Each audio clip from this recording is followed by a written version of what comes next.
গতকাল মধ্যরাতে রাজনগর পিয়ারবাড়ি থানার পুলিশ অভিযান চালিয়ে উদ্ধার করে নেশা জাতীয় দ্রব্য, পাশাপাশি নেশা কারবারের সাথে জড়িত এক যুবককেও গ্রেপ্তার করে পুলিশ।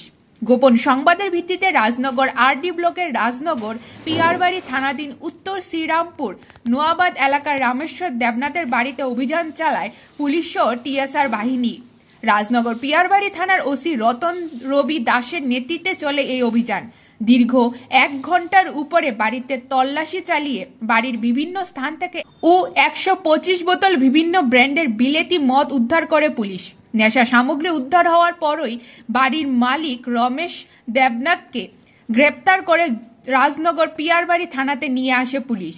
এরপর পুলিশ এনডিপিএস অ্যাক্টে মামলা নিয়ে শুক্রবার দুপুরে বিলোনিয়া আদালতে সোপর্দ করে রামেশ্বর দেবনাথকে।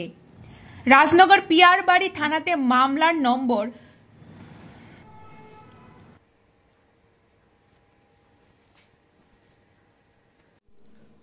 আজ পিয়ারবাড়ি থানা